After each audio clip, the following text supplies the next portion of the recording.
और कैसे भागते हैं, ऐसे भागते हैं डरपोक। और तुम सोचते हो सुसाइड करके तुम्हारी तारीख होगी, कुछ नहीं होता। पता है, इसे भी क्राइम मानते हैं। क्राइम, किसी की हत्या करना क्राइम है। और अगर तुमने खुद की हत्या कर ली तो इसको भी कोर्ट, सुप्रीम कोर्ट क्राइम मानता है। तुम्हारा कोई हक नहीं बनता कि तुम खुद को मार लो।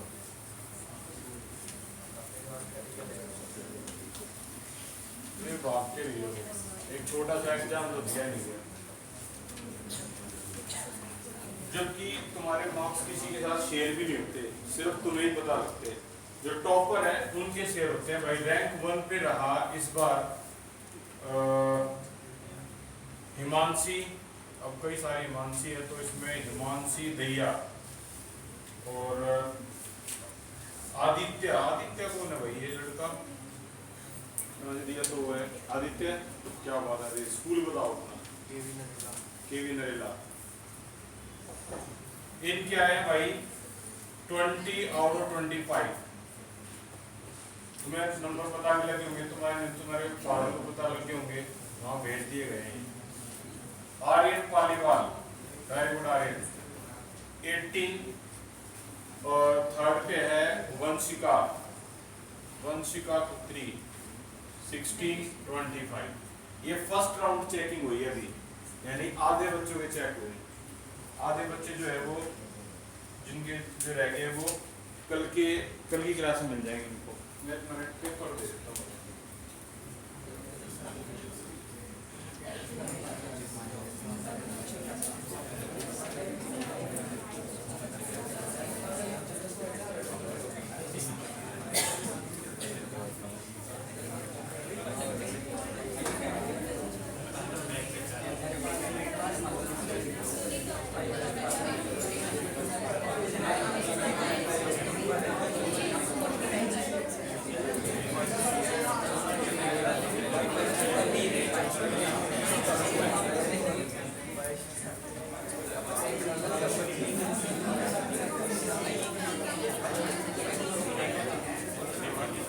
आदित्य राज, मेरा नहीं है, मेरा नहीं है।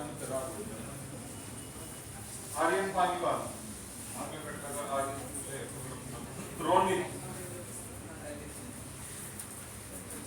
रोनित भी सही नंबर 15 नंबर 15 है। 18 है, 18 की तरफ नाम आगे काउंट करिए। अविनाश, अविनाश है, अविनाश नहीं है। रोहित, रोहिल्ला, हर्ष, आदित्य, वंशिका, अंशिका, हिमांशी,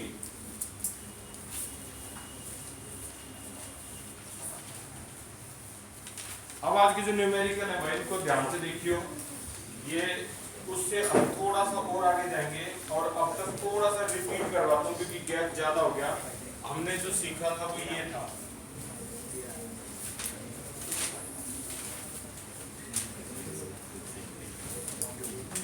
देखो ये चीज हम सीख चुके हैं। E नॉट सेल, ये होता है क्या? E नॉट कैथोड माइनस में E नॉट एनोड। एक फॉर्मूला, ये फॉर्मूला, इसके तो जितनी तारीफ कर लो उतनी कमी भी चली रही है। और ये अगले इस पूरे वीक चलेगा ये।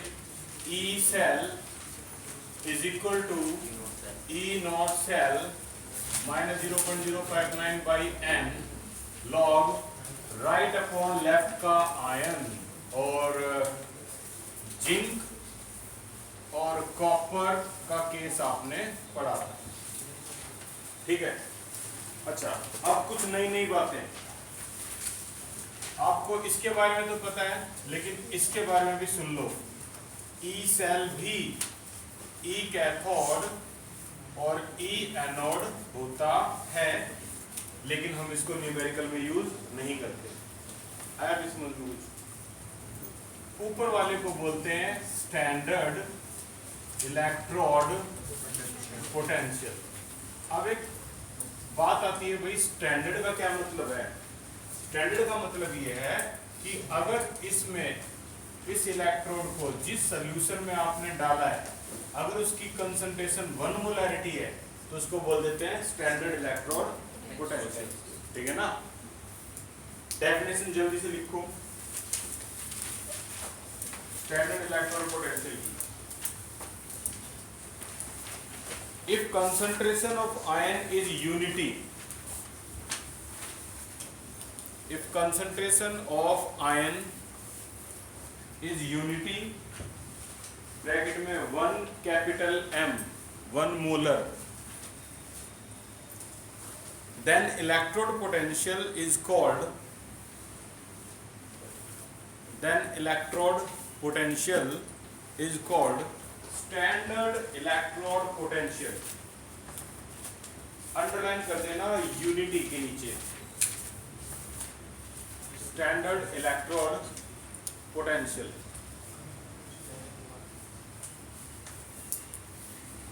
अच्छा इसमें ई सेल की जो वैल्यू है इसको क्या बोलते हैं जस्ट इलेक्ट्रोड पोटेंशियल।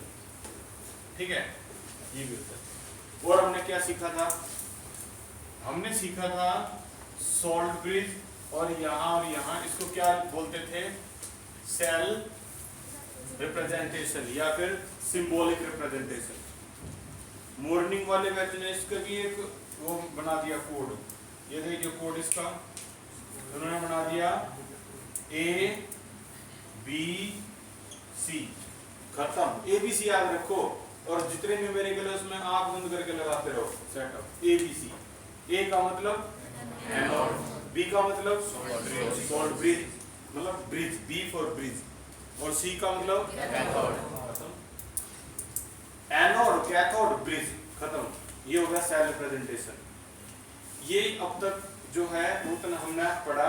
अब इसके एक न्यूमेरिकल चेक करते हैं। निकालोगे पहला न्यूमेरिकल निकालो अपने नोट्स निकाल लो सारे के सारे। असाइनमेंट जो आपको मिले हैं ये निकालो। तुम में से कितने बच्चे हैं जिनकी आज पहली क्लास है आपकी पहली क्लास है अपने ना दोनों आप ना वहां से 2 नोट्स ले आओ 2।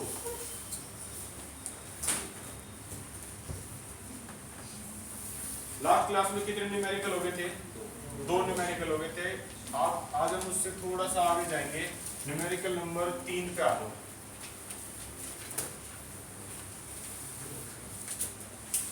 उसी से अगला न्यूमेरिकल है उसको देखो।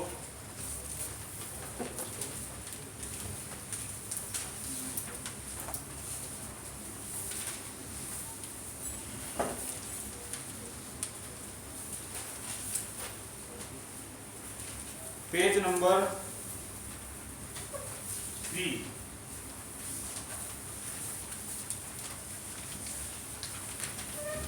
लो।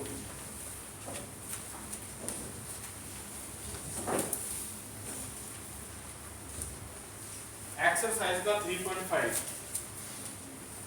एक्सरसाइज 3.5 का पहला पार्ट 4 पार्ट है इसके। इसका पहला पार्ट निकालो।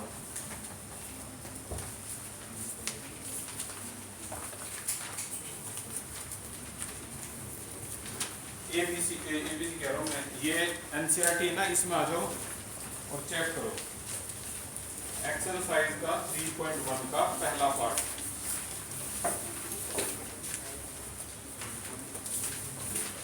ये क्वेश्चन दिया हुआ है magnesium magnesium 2 positive 0.001 molarity copper 2 positive 0.0001 molarity copper ये दे रखा है। और क्वेश्चन में कहा है राइट नस्ट इक्वेशन लिख के दिखाइए और ईएमएफ निकाल के दिखाइए। नस्ट इक्वेशन तो पता होगी भूल गए तुम।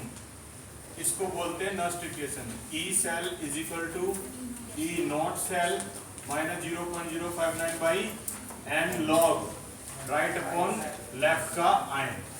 इसको बोलते हैं क्या नस्ट इक्वेशन। ठीक है। अब यहाँ पे अगर हम स्टेप बाय स्टेप चले जो अब तक हमारा जो रूल है उसके हिसाब से तो बताओ एट एनोड पे क्या है वेरी गुड। ये वाला हिस्सा ए होता है, ए का मतलब एनोड होता है, और एनोड पे हमेशा इलेक्ट्रॉन लॉस होते हैं। ये देखो, अगर एरो के राइट में इलेक्ट्रॉन है तो वो लॉस हो रहे हैं, ठीक है। अब बताओ एट कैथोड पे क्या है? Copper. Copper 2 positive, 2 electron gain करके क्या बन रहा है यहाँ पे कॉपर। बताओ कितने इलेक्ट्रॉन कैंसिल हो गए? 2 इलेक्ट्रॉन कैंसिल हो गए।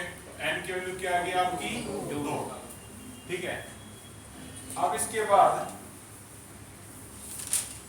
एन की वैल्यू 2 आ गई।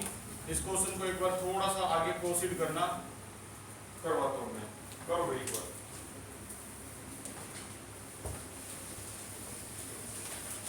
हेलो,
अच्छा तो भाई ओवरऑल रिएक्शन आ गया आपकी मैग्नीशियम प्लस में copper 2 positive will give you magnesium 2 positive plus में कॉपर। अब इससे जस्ट अगला स्टेप बोलो सेल रिप्रेजेंटेशन। हालांकि हमें सेल रिप्रेजेंटेशन दे रखा है लेकिन लिखना है भाई, ठीक है ना। 22 न्यूमेरिकल है और ये तीसरा न्यूमेरिकल चल रहा है, और 22 के 22 न्यूमेरिकल में आपको ऐसे ही करना है। Magnesium 2 positive 0.001 molarity double slash copper 2 positive 0.0001 molarity और स्लैश कॉपर। अब बताओ इससे अगला स्टेप क्या होगा? इनोट सेल। तो ये हो जाएगा आपका ई नॉट कैथोड माइनस में ई नॉट, जो आपकी स्टार्टिंग की क्लास में बताया था। ई नॉट कैथोड, कैथोड पे कौन सा भाई तुम्हारा यहाँ पे कॉपर है। रिप्रेजेंटेशन मैंने क्या बताया था, पहले आयन आएगा फिर एटम आएगा।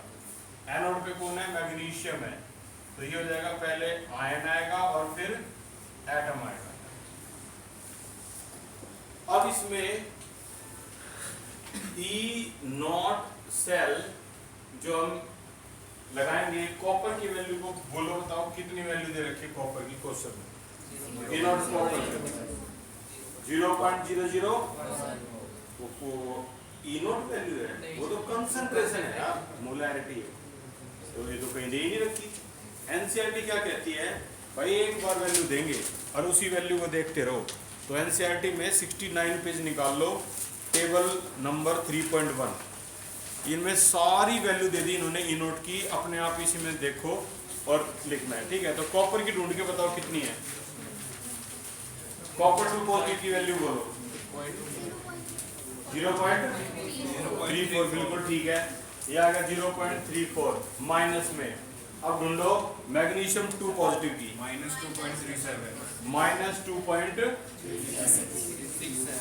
कई बुक में 7 है कई बुक में 6 है, ठीक है ना, तो दोनों ही ठीक है। आंसर कितना आ गया भाई, चेक करके बताइयो। 2.7, देखो माइनस माइनस क्या हो जाएगा प्लस 2.36, तो आंसर आएगा 2.70 वोल्ट। याद रखियो ई नॉट वैल्यू हमेशा क्या आती है पॉजिटिव। अगर कभी बाई चांस नेगेटिव आ गई तो रिएक्शन क्या हो जाएगी नॉन स्पॉन्टेनियस, वहीं रुक जाओ, खत्म हो गया न्यूमेरिकल। नेगेटिव आने का मतलब है यहीं रुक जाओ, खत्म हो गया न्यूमेरिकल, रिएक्शन नॉन स्पॉन्टेनियस लिख के खत्म कर दो। इसीलिए हमेशा क्या आती है वैल्यू पॉजिटिव। ठीक है, अब इससे अगला स्टेप बताओ ई सेल। तो E not cell minus 0.059 by N log right upon left का एन। अब ओवरऑल रिएक्शन को देखते हैं। तो राइट का एन क्या है मैग्नीशियम 2 पॉजिटिव और लेफ्ट का एन क्या है कॉपर 2 पॉजिटिव। ये आ गया। अब एक एक करके वैल्यू पुट कर दो। ई नॉट सेल की वैल्यू 2.70 माइनस का 0.059 बाई एन की वैल्यू ये 2 हो गया। ठीक है, लॉग इसकी वैल्यू मैग्नीशियम 2 पॉजिटिव की कंसंट्रेशन 0.001 को क्या लिख सकते हैं 10 की पावर -3। ठीक है भाई। अब डिवाइड बाई कॉपर की वैल्यू क्या लिख सकते हैं 10 की पावर -4। बताओ कैंसिल, -1 ऊपर ले जाओगे तो ये हो जाएगा आपका, ऊपर ले जाओगे तो log 10 की वैल्यू क्या होती है 1, हटा दो तो ये हो जाएगा 2.70 माइनस का 0.059 बाई 2, log 10 की वैल्यू 1 होगी। अब तुम्हारे सामने ना ये ऑप्शन रहेगा कि तुम इसको ना तुम चाहो तो रफ में राउंड ऑफ कर लो, 59 को क्या लिख दो 0.06 और 2 से डिवाइड करके बताओ क्या है 0.0 इस तरीके से 0.03। अब बताओ आंसर क्या आ गया। ये आपका एक्यूरेट आंसर। यानी कहने का मतलब 22 न्यूमेरिकल की कैलकुलेशन खत्म ही होगी तो मैं 0.059 का राउंड ऑफ कर सकते हो। सही था ना मैं। हाँ बिल्कुल ठीक था। अब तक हमने मॉर्निंग के बैच में जितने भी न्यूमेरिकल करे हैं, मॉर्निंग का बैच सबसे आगे आ गया वो। तो वो जितने भी न्यूमेरिकल करे हैं उनमें सबसे सारी एक्यूरेसी निकलती है।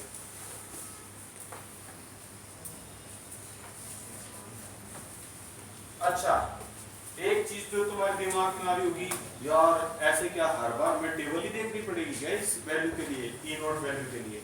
आंसर है नहीं। जल्दी से अपने नोट्स में पेज नंबर 4 पे अगला न्यूमेरिकल देखो।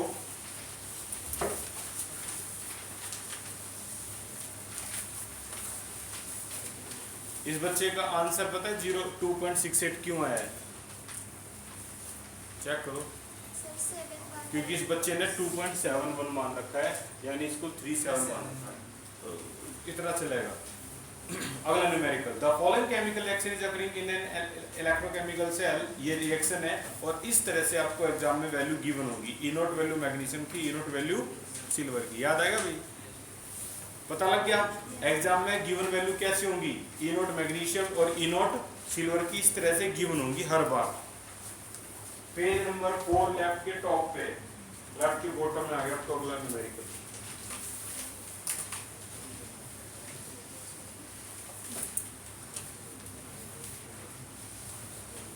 कर दी सिर्फ तो अगला न्यूमेरिकल देखो, बैक टू बैक एक न्यूमेरिकल और देखो और फिर देखते हैं कितने क्या समझ आएगा।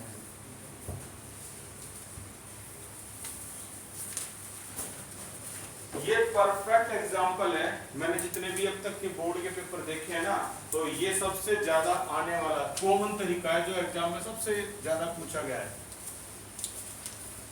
केमिस्ट्री में न्यूमेरिकल में इतनी क्रिएटिविटी नहीं होती जितनी फिजिक्स में होती है।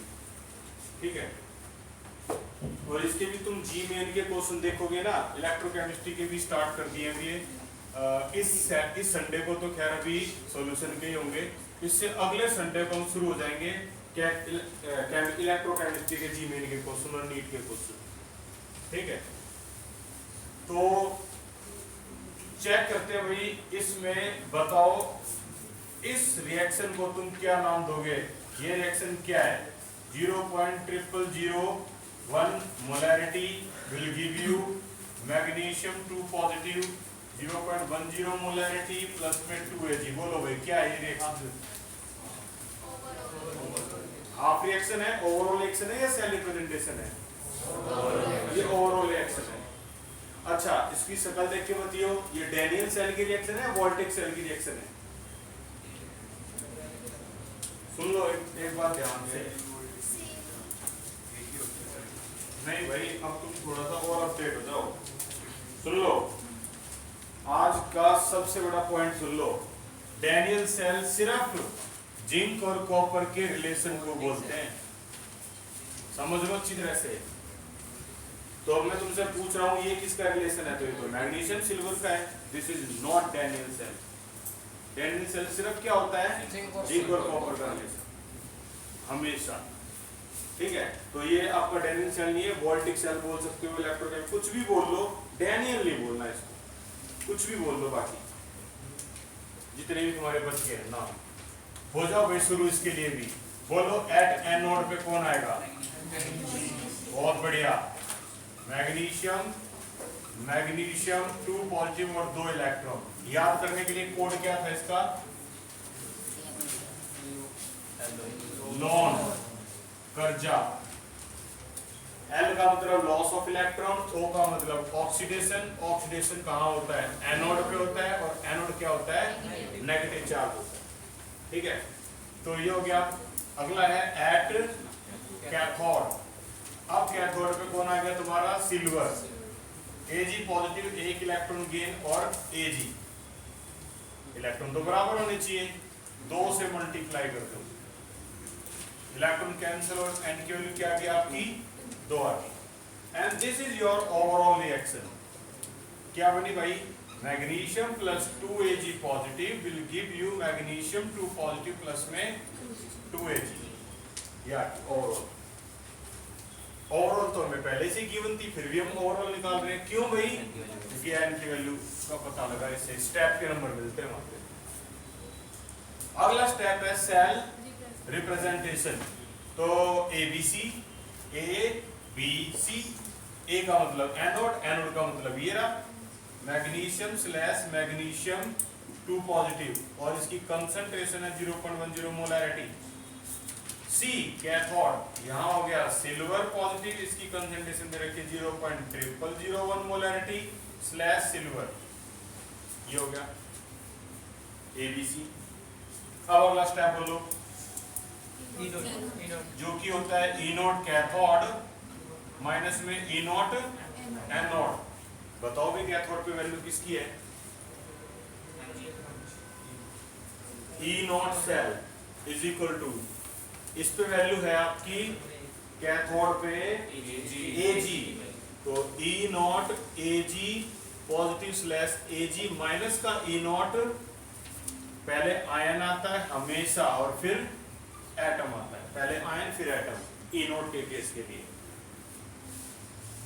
अब यहां पर सिल्वर की वैल्यू क्या है? क्वेश्चन में देख के बताओ। वेरी गुड, 0.81 माइनस का मैग्नीशियम की 2.36, तो वैल्यू आ गई 3.17। देखो अभी भी वैल्यू क्या आई आपकी? पॉजिटिव, जो रिप्रेजेंट करता है कि ये रिएक्शन स्पॉन्टेनियस है और ये प्रोसीड होगी, बल्ब जलेगा, ठीक है। अब इससे अगला स्टेप बोलो, E सेल। तो E cell is equal to E not cell minus का 0.059 by n log right upon left का आयन। राइट का आयन बोलियो, ओवरऑल देख के बोलते हैं। राइट का आयन है मैग्नीशियम 2 पॉजिटिव अपॉन में लेफ्ट का आयन बोलियो Ag पॉजिटिव का स्क्वायर। ये हो गया। अब E नॉट सेल की वैल्यू कितनी है? 3.170.059 बाई n की वैल्यू है 2 लॉग मैग्नीशियम की कंसंट्रेशन क्या है?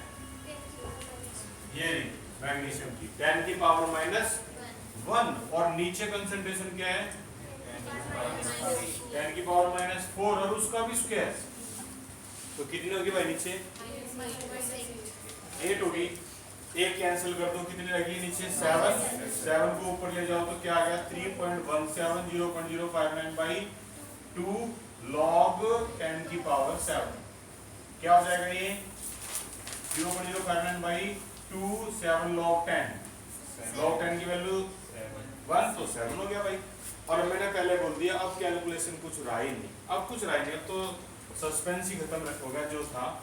0.059 को क्या लिख सकते हैं 0.06 डिवाइड बाई 2 तो क्या होगा 0.03 मल्टीप्लाई बाई 7 तो क्या हो गया सीधा सीधा 21 हो गया, 0.21 हो गया।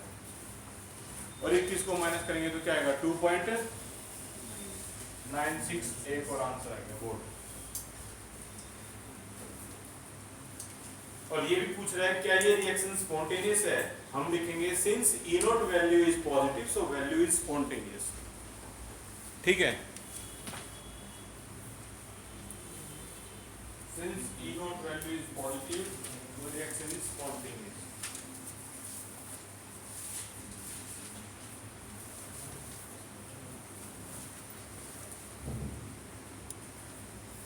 सर जैसे मैं पिछला क्वेश्चन क्या था उसमें स्टार्टिंग में सेल प्रेजेंटेशन गिवन थी जिसमें ओवरऑल रिएक्शन गिवन थी, तो कैसे पता चलेगा नोड पे कौन है ओवरऑल रिएक्शन? अरे यार ऐसा मत कर यार, ये तो बहुत आसान है। एक मैग्नीशियम ने 2 इलेक्ट्रॉन लॉस करे तभी तो मैग्नीशियम 2 पॉजिटिव बना। अब जो लॉस करता है ना वही एनोड पे होता है, यही चीज तो बता रहे हो। लॉस ऑफ इलेक्ट्रॉन जहां होंगे वही ऑक्सीडेशन होगा, जो ऑक्सीडेशन होगा वो एनोड पे होगा, और जो एनोड होता है वो असल में नेगेटिवली चार्ज होता है। जो हम देखते हैं सेल रिप्रेजेंटेशन को या फिर गैल्वेनिक सेल को या किसी भी सेल को, ये तो बात सच है कि भाई सेल रिप्रेजेंटेशन में तो ये कोई भी बता सकता है, कोई भी बच्चा देख के बता देगा। असली खेल तो इसी का ही है। ये देखो इसको देख के तो कोई भी बच्चा बता देगा कि एनोड पे कौन है, असली खेल है इसका। कुणाल पूछ रहा है, कुणाल नाम है तेरा, जो पूछ रहा है ना ये सही पूछ रहा है, सीधी सीधी सी बात है। उससे देखकर तो कोई बता देगा एनोड पे मैग्नीशियम है, सारा खेल है इसका। इसे देख के कौन बताएगा कि एनोड पे कौन है? तो कॉन्फिडेंट हो जाओ यार, ये बहुत आसान सा खेल है। इलेक्ट्रॉन लॉस जहां होता है वो ही एनोड पे होता है। कौन कह देगा कि यार सिल्वर ने इलेक्ट्रॉन लॉस करके Ag बन गया? अरे सिल्वर इलेक्ट्रॉन लॉस करके Ag थोड़ा ना बनेगा। सिल्वर तो खुद ही पॉजिटिव है। जब हम इलेक्ट्रॉन लॉस सोडियम है, जैसे सोडियम है, इलेक्ट्रॉन लॉस कर दोगे तो बताओ एक इलेक्ट्रॉन लॉस करने के बाद क्या बन जाएगा? ये बनेगा ना। वैसे ही जब हम इलेक्ट्रॉन लॉस करते हैं ना तो चार्ज क्या हो जाता है? पॉजिटिव हो जाता है। तो देखो यहाँ मैग्नीशियम ने इलेक्ट्रॉन लॉस करे तो चार्ज क्या हो गया? पॉजिटिव। और जो बच्चे रिडॉक्स रिएक्शन अच्छी तरह से करके आए हैं उनके लिए तो और आसान है, वो तो और आसान है। वो क्या है? मैग्नीशियम का ऑक्सीडेशन नंबर 0 और यहाँ मैग्नीशियम का oxidation number 2। Increase in oxidation number को क्या बोलते हैं? ऑक्सीडेशन। और ऑक्सीडेशन हमेशा कहाँ आता है? लोन। दो तरीके हैं, इसके अलावा और कोई तरीका नहीं। आया भी समझ में? ठीक है ना। तो लॉस, अब मैं एक भयंकर क्वेश्चन लिखूं, कोई बता देगा देख के कि हाँ लॉस हो रहा है, गेन हो रहा है। और वो क्वेश्चन हाई ऑर्डर थिंकिंग में आएगा, इसी के लास्ट में न्यूमेरिकल में आएगा। वो ये दे रखा था। अब इसको देख के बता दो इलेक्ट्रॉन लॉस हो रहा है, गेन हो रहा है। ये बता दिया तो भाई फिर तो सब बता दिया। बताइए भाई।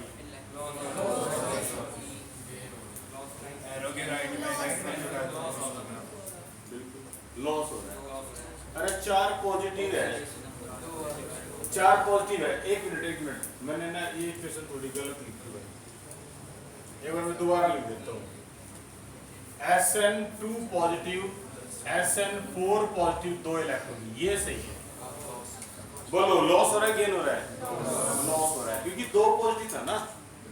एक इलेक्ट्रॉन लॉस कर देगा और 3 पॉजिटिव हो जाएगा। 2 इलेक्ट्रॉन लॉस कर देगा तो 4 पॉजिटिव हो जाएगा। जितने इलेक्ट्रॉन लॉस करते रहेगा पॉजिटिविटी बढ़ती चली जाएगी। अब बताइए एक बार, ये रिएक्शन ऐसे लिखी हुई है, SN4 पॉजिटिव 2 इलेक्ट्रॉन यहाँ और SN2 पॉजिटिव। अब बताइए ठीक है ना। अब ये रिएक्शन जो है ना, आपको अभी एरो के लेफ्ट राइट में देख के 2 मिनट में फैसला कर लोगे तुम। लेकिन यही रिएक्शन अगर ऐसे लिखी होगी तो फंस जाओगे। अब बताइए क्या हो रहा है भाई, मैग्नीशियम प्लस में SN4 positive will give you Mg2 positive plus SN2 positive. ये है एक्चुअल रिएक्शन जो आई थी बोर्ड में। अब बताओ भाई लॉस कहां हो रहा है? बहुत बढ़िया, Mg पे लॉस हो रहा है। गेन कहां हो रहा है? SN पे गेन। इससे मुश्किल क्वेश्चन आएंगे, ये लास्ट है जो है ये आयोड, ये बिल्कुल लास्ट वाले फेज में पढ़ेंगे हम। बोलो भाई ये पूरा न्यूमेरिकल समझ में आ गया? जो इसने पूछा है ये सबसे बड़ी समस्या है और ये हर बच्चे की समस्या है, एनोड पे कौन है, ठीक है ना? ये सबसे ये पता लग गया, अगर इसको ये पता लग गया ना तो वो यहाँ तक पहुंच जाएगा, फिर आगे कुछ है ही नहीं। एनोड पे कौन है, तो भाई ये यहाँ तक का हो गया पोर्शन तुम्हारा ये खत्म। अब जल्दी से उस टेबल को निकालो और उस टेबल के बारे में कुछ जानकारी है उसको एक एक करके सुनो। टेबल निकालो।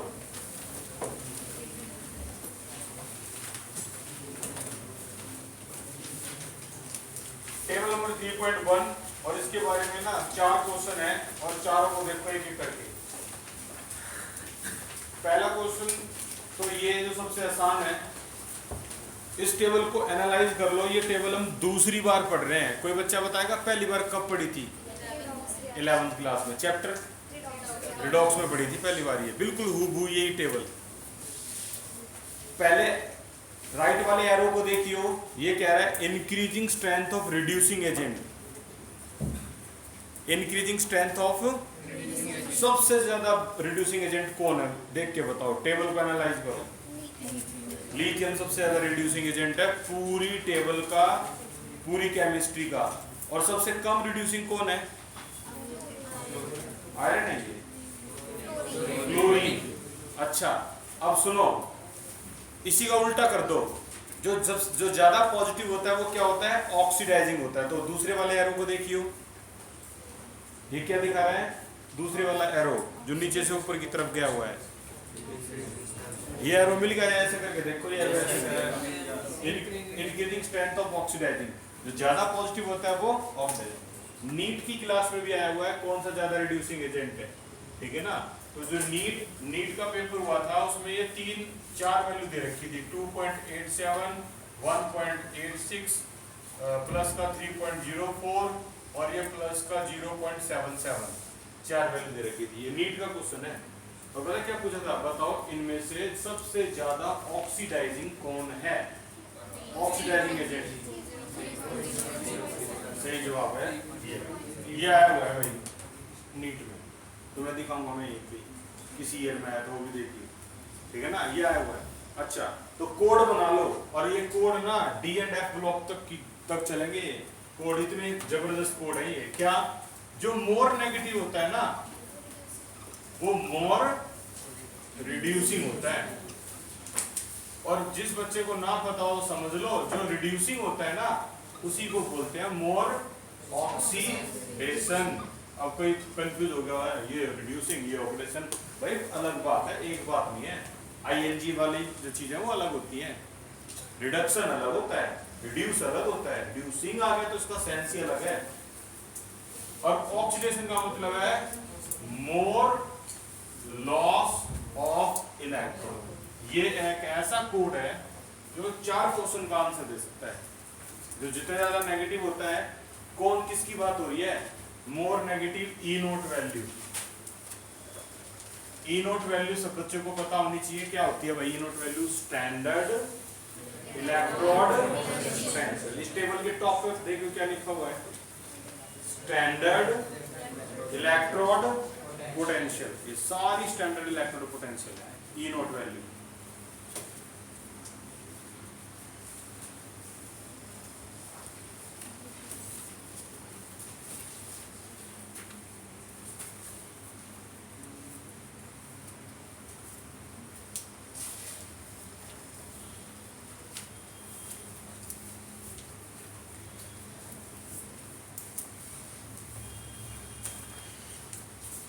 अच्छा अब ये सारी वैल्यू होने के बाद पहला क्वेश्चन है भाई एक्सरसाइज, जगह पे पहुंचते रहो बस तुम। 3.2 एक्सरसाइज 3.2। सभी स्टैंडर्ड इलेक्ट्रोड पोटेंशियल को देखकर बताओ कि सबसे ज्यादा रिड्यूसिंग पावर किसकी है। बोलो भाई। पोटेशियम, सिल्वर, मरकरी, मैग्नीशियम और क्रोमियम, बताओ सबसे ज्यादा रिड्यूसिंग पावर किसकी है। बहुत बढ़िया, सबसे ज्यादा मैं जीत गया पोटेशियम। और सबसे कम किसकी है। बहुत बढ़िया, सिल्वर सबसे कम है। सिल्वर के जस्ट बाद आता है मरकरी, ये भी ठीक है। मरकरी के जस्ट बाद आता है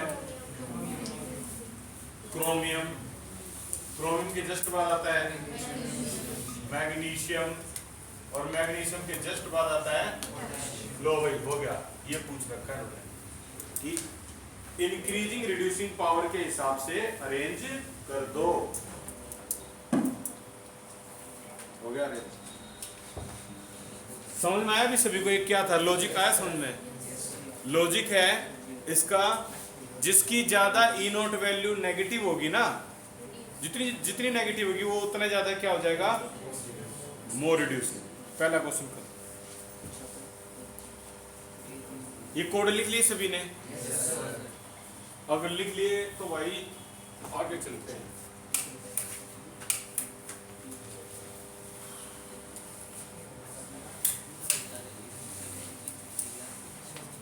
अब देखना इससे आगे। बताओ क्या तुम पूरी रात जिंक के पोर्ट में कॉपर सल्फेट को रख सकते हो। Can you store copper sulphate in zinc port overnight. ये क्वेश्चन आया हुआ है, निकालो। एक और 3.2 निकालो। अब की बार है इन टेक्स्ट का 3.2 निकालो भाई।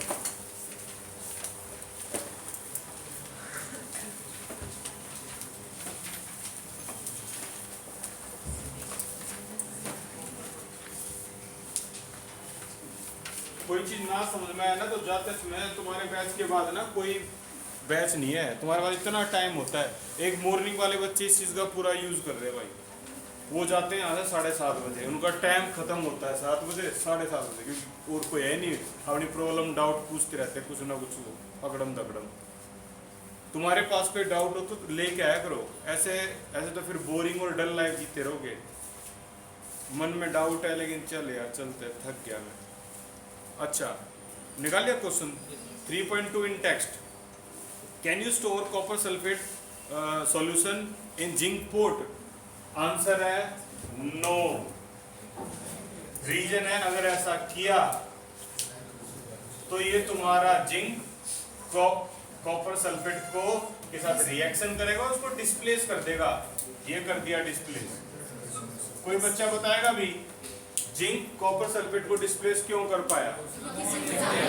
More reactive. कौन मोर रिएक्टिव कौन कम रिएक्टिव, कैसे बताओगे।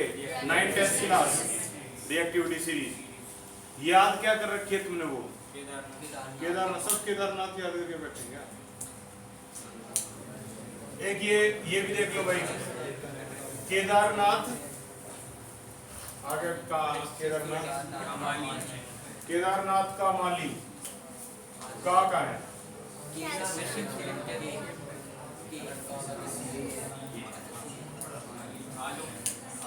आलू, केला। भाई देखो वो जो तुमने याद करा अच्छा है। ये यहाँ का ऐसे टाइम ज्यादा लग जाएगा, लाइट वैसे भी नहीं है। केदारनाथ नहीं, कल्लू ने कार मांगी, ऑल्टो, जैन, फरारी। पापा बोला क्यों आज और पिटेगा।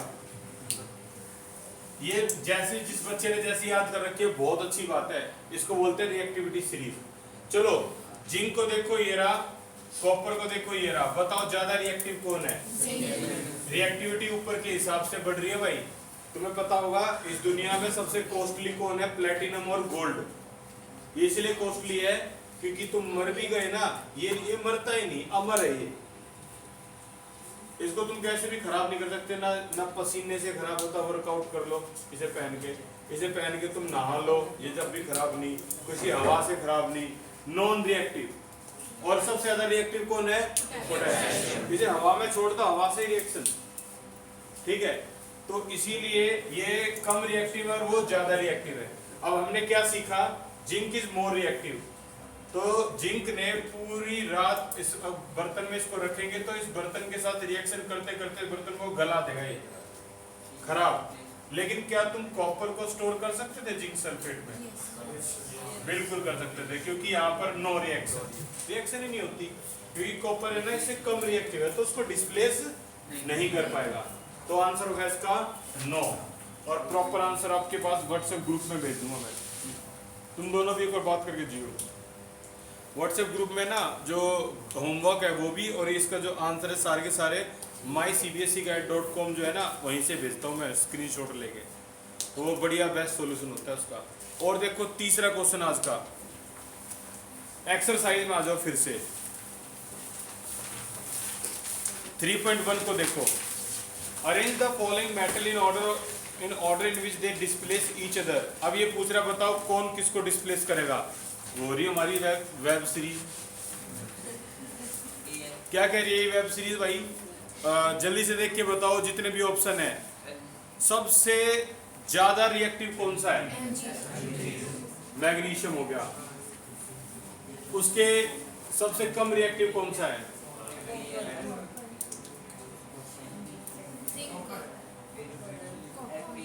कॉपर सही है। कॉपर के जस्ट बाद आएगा आयरन, आयरन के जस्ट बाद आएगा जिंक, जिंक के जस्ट बाद आएगा और एल्यूमिनियम के जस्ट बाद आएगा ये हो गया आंसर, खत्म। ये आंसर हो गया, ठीक है भाई। डिस्प्लेस करने की काबिलियत सबसे ज्यादा है मैग्नीशियम की, ठीक है। अभी ना हम इसी चैप्टर में एक मेथड पढ़ेंगे, जैसे टाइटैनिक मूवी में रोज डॉसन और जैक डॉसन सुना है? तो उस रोज को बचाने के लिए जैक मर गया था, उसने क्या किया था? सैक्रिफाइस। वैसे ही यहाँ एक मेथड पढ़ेंगे, इसका नाम है सैक्रिफिशियल मेथड। और इतना कमाल का मेथड है, ये देखना जरा ध्यान से। ये पाइप है, इन पाइप को मैं ऐसे नहीं ऐसे दिखा रहा हूँ, और इस पे ना 3 क्वेश्चन बनेंगे। जल्दी से देख लो भाई, तुम्हें ना चंडीगढ़ से लेकर पानी पहुंचाना है दिल्ली, या दिल्ली से पानी पहुंचाना है चंडीगढ़, तो पाइपलाइन बिछाई जाती है, ये नहीं कि पानी के टैंकर लेके जाते हैं, ठीक है। तो पाइपलाइन में पानी जाता है कई ज्यादा किलोलीटर के हिसाब से। तो जो पाइप होते हैं खराब होते हैं, तो वो क्या कर देते हैं, 1-1 किलोमीटर पे ये लगा देते हैं मैग्नीशियम। अब तुम्हें तो पता ही है magnesium is more reactive than iron. तो ये लगातार जो ज्यादा रिएक्टिव होते हैं ना, वो क्या करते हैं? इलेक्ट्रॉन लॉस करते रहते हैं।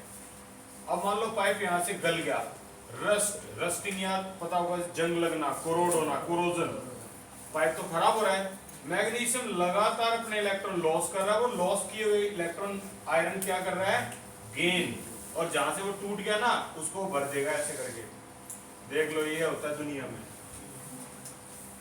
मतलब उन्होंने तो मैग्नीशियम हर किलोमीटर पे लगा के छोड़ दिए, और पूरा साल पाइप पे जंग लग रही है, और जंग को ठीक कौन कर रहा है? मैग्नीशियम हल्का हल्का हल्का गायब होता जा रहा है, खत्म होता जा रहा है, क्यों? वो लगातार इलेक्ट्रॉन लॉस कर रहा है, जितनी भी रस्टिंग हो रही है उसको बचा रहा है। इसका मतलब सैक्रिफाइस किसने किया? किसको बचाया? Sacrificial method. सारा वही है, ठीक है ना। अब ये क्वेश्चन भी खत्म हो गया, तुम्हारा लास्ट क्वेश्चन है क्या 3.3, इसको भी खत्म कर दो यार, आज का टारगेट भी पूरा हो जाएगा। Depict the galvanic cell in which the following reaction take place. ये है गैल्वेनिक, ये reaction, zinc plus 2Ag will give you Zn2 positive plus में 2Ag। इसकी शक्ल देख के बताओ, क्या ये डैनियल सेल है? वेरी गुड, ये डैनियल सेल नहीं है, क्योंकि डैनियल सेल सिर्फ जिंक और कॉपर का होता है।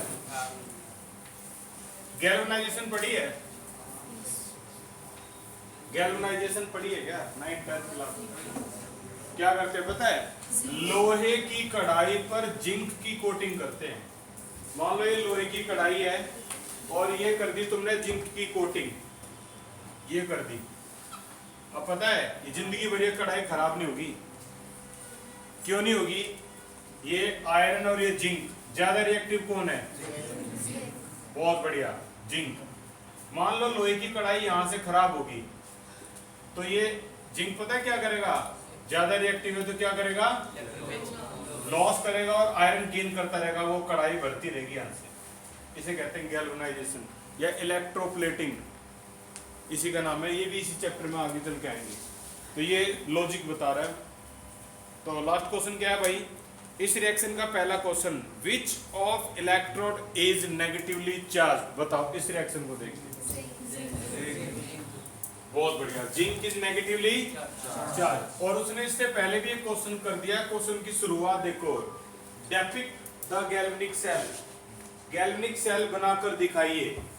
तो गैल्वेनिक सेल कैसे बनाएंगे? ये थोड़ा है कि हम वो बीकर बनाने शुरू कर देंगे यहाँ पे। डेपिक्ट द गैल्वेनिक सेल का क्या मतलब है? Cell representation. सेल रिप्रेजेंटेशन का क्या मतलब है? A B C. ब्रिज हो गया, एनोड पे कौन हो गया? Very good. अच्छा, कैथोड पे सिल्वर हो गया। वोल्टिक सेल, इलेक्ट्रोकेमिकल सेल में जो एनोड होता है वो क्या होता है? ये देखो, लॉस ऑफ इलेक्ट्रोनेगेटिवेशन, एनोड और एनोड क्या होता है?